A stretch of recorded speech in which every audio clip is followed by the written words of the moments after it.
महिलेचा देशमुखांच्या हत्येशी संबंध मात्र नाहीये।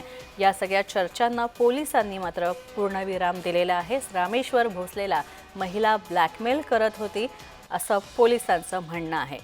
या दोघांना अटक केल्यानंतर त्यांची चौकशी करण्यात आलेली आहे। तसंच रामेश्वर यांना ही महिला आपल्याला ब्लॅकमेल करत होती असा आरोप केला होता। पण पाहतोय मनीषा बिळवे या महिलेचा खरं तर संतोष देशमुख यांच्या हत्या प्रकरणाशी काही संबंध आहे आणि म्हणूनच त्यांची हत्या करण्यात आलेली आहे अशा अफवा येत होत्या। मात्र या केवळ अफवा आहेत, यात काहीही तथ्य नाहीये असं पोलिसांचं म्हणणं आहे।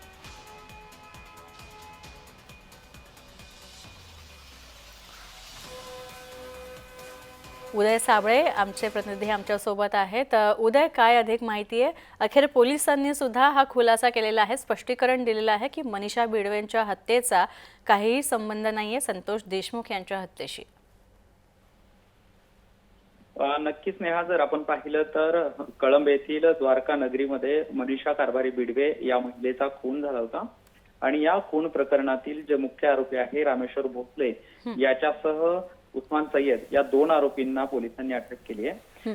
खरं तर येरमाळा येथून आज सकाळी पोलिसांनी रामेश्वर भोसले याला अटक केली आहे। सामाजिक कार्यकर्त्या अंजली दमनिया यांनी मृत महिला ही संतोष देशमुख यांना खोट्या गुन्ह्यात अडकवण्यासाठी तयार करण्यात आलेली महिला असल्याचा संशय जो आहे तो व्यक्त केला होता। त्यामुळे या प्रकरणाला एकूणच पाहिलं तर एक वेगळं वळण देखील आलं होतं। मात्र पोलिसांनी या प्रकरणाशी महिलेचा कोणताही संबंध नसल्याचे सांगितलंय।